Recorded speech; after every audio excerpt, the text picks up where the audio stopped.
আমরা সবাই সুখের অভিনয় করি, সুখের জগতে কেউ নাই।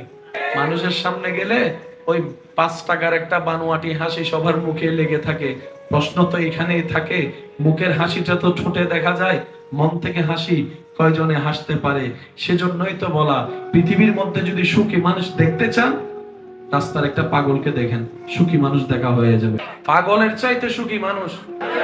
আমাদের গরমও প্রবলেম, শীতও প্রবলেম, আমাদের খাইলেও প্রবলেম, না খাইলেও প্রবলেম, আমাদের 5 তলাও প্রবলেম, নিচের তলাও প্রবলেম। আর পাগলরে দেখবেন যেখানে রাগ, অর্থাৎ যে পাগল জাতিকে আপনি আমি 2 পয়সার দাম দিই না, অনেক দিক দিয়ে তারা আমাদের চাইতে অনেক গুণে এগিয়ে আছে। এবার পাগলের ভিতরে কোনো হিংসা, কোনো লোভ, আমি অরিজিনাল পাগলগুলার কথা বলছি, লোভ, অহংকার, হিংসা, ক্ষোভ, অভিমান, রাগ, নিজের জগতে নিজে বাদশা, নিজের জগতে। সেজন্য পাগলের হাসি নিয়ে গবেষণা করে দেখে এর চাইতে সুন্দর হাসি বলে আর কোথাও খুঁজে পাওয়া যায় না, যেটা পাগলরা হাসে। কবরের অন্ধকারেও বাতি জ্বলবে, কঠিন নয়। ভাবতে চিন্তা করতে কঠিন মনে হলো, বান্দাতা যেহেতু রবের সেজন্য কঠিন নয়, উম্মতটা যেহেতু নবীর সেজন্য কঠিন নয়। কারণ আমাদের মাথার উপরে এমন একজনের রহমতের ছায়া আছে, যিনি হ বললেই কল্পনার আগে, সেকেন্ডের আগেই রূপ হয়ে যায়। সুবহানাল্লাহ। কয়জন আছি সুখে, কয়জন আছে শান্তিতে? বাহিরে শান্তি, রাস্তায় শান্তি, ব্যবসায় শান্তি, চাকরিতে শান্তি, কাজে শান্তি, মাঠে শান্তি, এমনকি ঘরের ভিতর শান্তি। ঘরটাও বাদ দেন, নিজের শোয়ার রুম, বেডরুমে জামাইয়ের কাছে বউয়ের শান্তি, বউয়ের কাছে জামাইয়ের শান্তি, ভাইয়ের কাছে ভাইয়ের শান্তি। যে শান্তি পাওয়ার জন্য বন্ধু বানাইলাম, সে বন্ধু 2 দিন পরে চোখ উল্টাইয়া ব্ল্যাকমেইল করে। শান্তি কোথাও? আমি সবার মুখে শুনতে চাই, শান্তি কোথাও? এবার মানুষ যে যাই করে, যেভাবেই করে, শান্তি পাওয়ার জন্যই করে, সুখে থাকার জন্যই করে। এত বেশি কিছু চাওয়ার নাই। 2 মুঠো ভাত খেয়ে শান্তিতে একটু ঘুমাতে পারলে যথেষ্ট হয়ে যায়। শান্তিটা কোথায় সেটাই তো খুঁজলাম না, সুখটা কোন জায়গায় আছে সেটাই তো তালাশ করলাম না। আমরা এমন বোকার ঘরের বোকা, সুখদাতাকে নারাজ করে সুখের তালাশ করি, শান্তিদাতাকে নারাজ করে শান্তিতে থাকার স্বপ্ন দেখি, যার কারণে আমাদের চাওয়া পাওয়া জীবনটাই কুয়াশার মতো হয়েছে। দূর থেকে দেখা যায়, ধরতে গেলে আর পাওয়া যায় না। কিন্তু যারা বুদ্ধিমান, তারা রবকে এমন ভাবে খুশি করার মতো করেছে, ওনাদেরকে আগুনের সামনে রাখলেও ওনাদের চেহারায় প্রশান্তির হাসি দেখা যায়। সুবহানাল্লাহ। সুখ সবার দরকার, ভালো থাকা সবার দরকার, এটা কিন্তু বড় ছোট মানে না, পুরুষ নারী বিভেদ করে না। শান্তি সবার দরকার, বলেন শান্তি সবার দরকার। শান্তি, সুখ, ইজ্জত, শান্তিতে ঘুম, হাসি মুখে চেহারা, ঘরে শান্তিতে থাকা, আত্মীয়র সাথে শান্তিতে মিলেমিশে থাকা, শান্তিতে মরারও ইচ্ছা সবার। পাই না কেন? নিতেই জানি না, আমরা চাইতেও জানি না। কখনো খেয়াল করছেন যে আপনি যখন নিজের জন্য খান, যেমন দুপুরে খাইছেন, রাত্রে খাইছেন, আগের দিন খাইছেন, আপনার খেয়ে পেট ভরছে কিন্তু আপনি খুশি হন নাই। সারাদিনে মানুষ যা খায় খুশি হয় না, কিন্তু বন্ধুকে খাওয়াইলে, কাউকে খাওয়াইলে, নিজের পকেটের টাকা দিয়ে 5 জনকে খাওয়াইলে দেখবেন খাওয়াটাও হয় কেমন যেন একটা খুশি খুশি লাগে। মেহমানকে খাওয়াইলে কেমন যেন একটা খুশি খুশি লাগে। ঘরে মেহমান আসলে মেহমানদারি করতেও কেমন যেন একটা শান্তি শান্তি লাগে।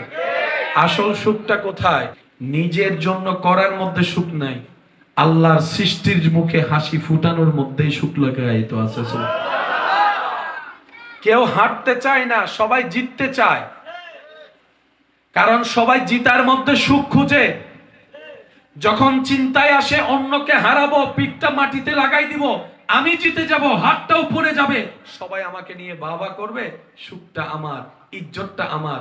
সেই মানুষ যখন মামা হয়ে, চাচা হয়ে, ছোট্ট একটা বাতিজার সাথে যখন পাঞ্জা লড়ে, বড় চাচা 5 বছরের বাতিজা যদি পাঞ্জা লড়ে, জিতে কে? আমি বলবো না, আপনারা বলেন কে জিতে? কে? অথচ চাচার দুই আঙ্গুলের সাথে পারবে ভাতিজা? চাচাকে কি হারায় না হেরে যায়? তো এতদিন তো সুখ খুঁজেছেন জিতার মধ্যে, আজকে তো চাচার ভাতিজার সামনে আপনি হেরে যে সুখটা পেয়েছেন এতদিন তো পান নাই। বাগিনার কাছে হেরে যে শান্তিটা পেয়েছেন এতদিন তো পান নাই। একটু কঠিন কিছুই নয়, বারবার বলছি, একটু চিন্তা ভাবনার পরিবর্তন আপনার কঠিন জীবনকে সহজ বানিয়ে দিবে। আমাদের জীবন শান্তি করতে চাইলে অহংকার বাদ দিতে হবে। অহংকার,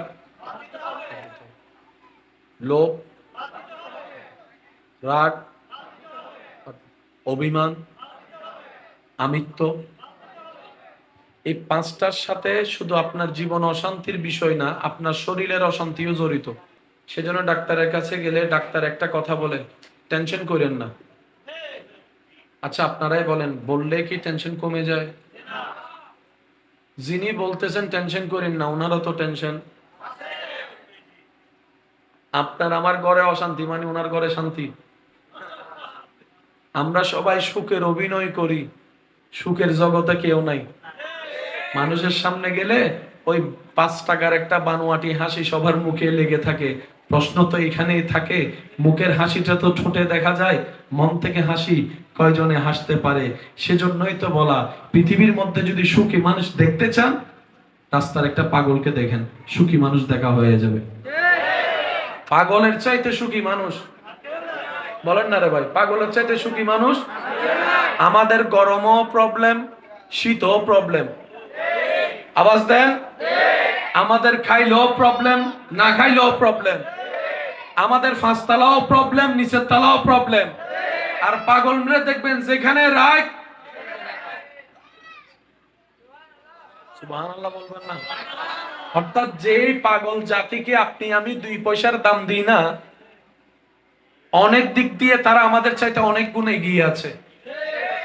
এবার পাগলের ভিতরে কোনো হিংসা, কোনো লোভ, আমি অরিজিনাল পাগলগুলার কথা বলছি, লোভ, অহংকার, হিংসা, ক্ষোভ, অভিমান, রাগ নাই। নিজের জগতে নিজে বাদশা, নিজের জগতে, একটু আওয়াজটা দিতে হবে, নিজের জগতে। সেজন্য পাগলের হাসি নিয়ে গবেষণা করে দেখে এর চাইতে সুন্দর হাসি বলে আর কোথাও খুঁজে পাওয়া যায় না, যেটা পাগলরা হাসে আর ছোট বাচ্চারা হাসে। ছোট বাচ্চার হাসি এমন মাধুর্য যে দেখে মন খারাপ হওয়ার মনও ভালো হয়ে যায়।